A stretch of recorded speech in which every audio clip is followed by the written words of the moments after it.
Hello, everybody, and welcome to another installment of the Distributed Experience. Today, I have another participant. I won't say victim, but I have another participant with me.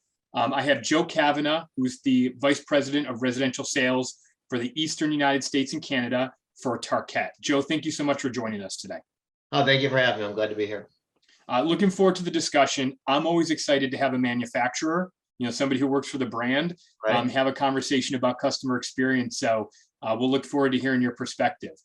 We'll go through our questions today, the same 5 questions that others get, but we're looking forward to hearing your flavor on it. So Sure. You ready to dive in with us? I am.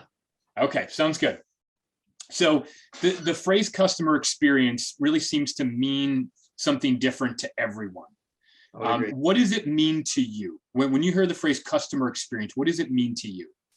I mean, I guess the basic phrase of customer experience is really, it's the feeling or that a customer gets as they are involved with your product.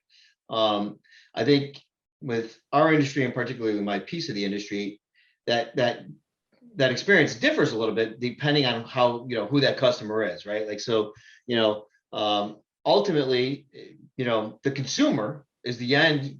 That is the customer, right? That's the person who's putting it in their house, and you want them to have a great experience. But quite frankly, for me, the distributor is really my first line of customer, and that's the experience that I think of mostly. Okay, that's great. Very helpful. So you talk about your industry and how you have, obviously we're focused on the distribution community and how products get to market, through these manufactured goods ecosystems. When you think about your industry, okay, and all the different layers that are involved, whose job do you think it is to focus on customer experience? So I mean, ultimately, so I thought about it through like our own organizational viewpoint, right? And my immediate response is everybody, right? And then I guess you could break that down, but really, when you think about it, so ultimately it's the first line of defense is myself and the sales team, right? But our customer service people interact with our distributors more often than we do. Like they are getting phone calls and working with that distributor every single day. So, and actually multiple times a day, right? So, for them, it's very important to provide that customer experience. And, and quite frankly, our warehouse people who are coordinating shipping. And so I really believe it is everyone in the organization's responsibility to be part of that customer experience. And in one way or another, I think about it. I can't really think of anybody that doesn't have something to do with that ultimate outcome. Who at Tarkett would you say is responsible for customer experience? What's the one door you would knock on? I guess so. The one door I would knock on is my boss, Jason Surratt, who's the president of Tarkett Residential, right? So, Okay. Ultimately he's the person responsible for all. But I wouldn't put it at like 100% on sales, and I wouldn't put it 100% on customer service. It's really all of us, and we all contribute in different ways, and some more than others, but we all contribute in different ways. Okay, so when you think about all those people that you just mentioned and all the different people inside your organization who need to focus on it, what would you say is one thing that your team at Tarkett is doing to really improve the customer experience? So I think in my mind now, it's hard to know. You look at things through your own lens, right? It's hard to know, what the customer experience looks like from other people. But I think one of the things that we do different is just the fact that we do involve everybody. So, a lot of times I believe companies kind of leave the communication strictly to the sales organization with the customer.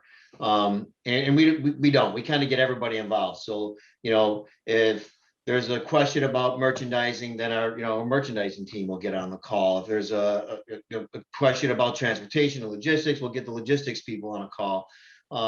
And that goes all the way through our organization. Like I would say, we have one of my coworkers, Travis Kramer, is in charge of customer service and really operations. So he gets involved in logistics and pre-planning and all that kind of stuff. And our customers probably have not as much, but almost as much interaction with him as they do with our sales team, which really helps to give them a good picture of what's going on. When are trucks coming, when are containers arriving, planning for their orders and building containers. And there's a lot that goes into that. And so having a good working relationship with the organization, everybody, I think makes a big difference. And I do think we do that differently. I don't know if that's the case, but I do think we do. I love that. I think the idea of bringing the experts in, right? Yep. And the sales team is quarterbacking the relationship, but Right. they're bringing in the experts when needed. I think is a really unique way of approaching the customer experience. So thanks for sharing that. Sure. So now I'm going to take you further downstream. We've talked about your relationship with the distributors, but I want to go all the way down to the end of the line to the end consumer, which you brought up earlier. This is the fill in the blank portion. Okay, I'm going to put this one on a T for you. You can take a mighty swing at it. Our industry needs to do blank better for our end customers. Okay. I think there's really, I know that you probably want one answer. I'm going to give it a two-part answer. Okay, that's fine. Quite frankly, because they do go hand in hand, though, I believe. So I do think we need to have a little bit more innovation around product. One of the things that I've seen over the last, and we're all guilty of it. All the manufacturers are guilty of it. I just haven't seen a lot of new products that really meet a consumer desire. And I do think we have to do a better job of that. And I think one of the things that has held us back from doing that is the installation piece of the final end product, right? So for a consumer, I don't know how often it is, I don't have the exact ratio, but a lot of them are actually buying it from somebody and having it installed professionally in their home. And if that is the case, then that is part of the consumer experience, right? Like that installation is a piece of it. And because there hasn't been as many trained professionals available, we've been making the products, click together, floating. We've done a lot of things to make them easier to install. And I think with that, we've kind of taken some of the innovation out because we're focused on the ease of installation rather than the benefits that the consumer may really enjoy. It's a great answer, and given my background in the flooring industry, I can certainly relate to some of those challenges and opportunities that there are to reach those end consumers. So that's an excellent point. I like that one. Okay, we're going to move on. We're move on to the big finish here. Final question, okay, which is now we're going to step outside your industry altogether. Okay, yeah. Who is one company or brand that has won you over with the customer experience that they deliver? This is going to sound candid. I'll bet you if you did 15 of these interviews, maybe 13 people will say the same thing. But I'm going to use Amazon as an example. But, okay, I'll tell you why.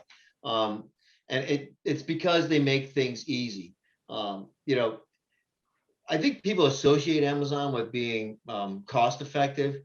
The truth is, I don't know how cost effective they really are. Right. What I do know is when I need something, all I do is push a button and it's there.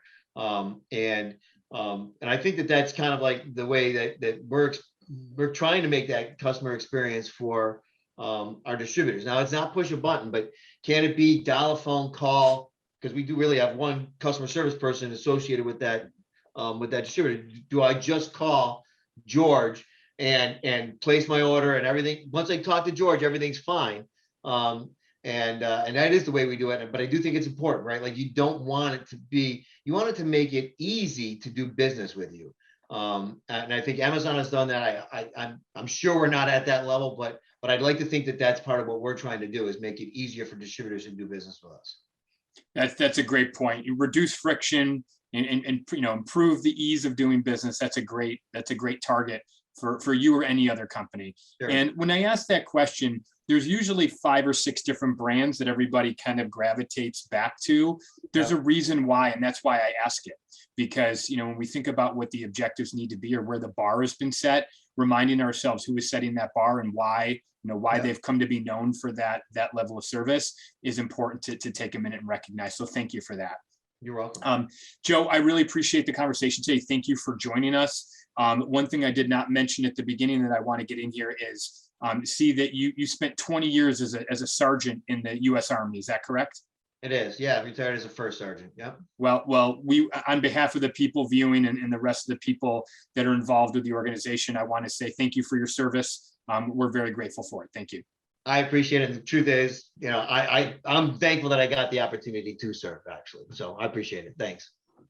All right. Thanks again for joining us, Joe. You got it. We'll see you.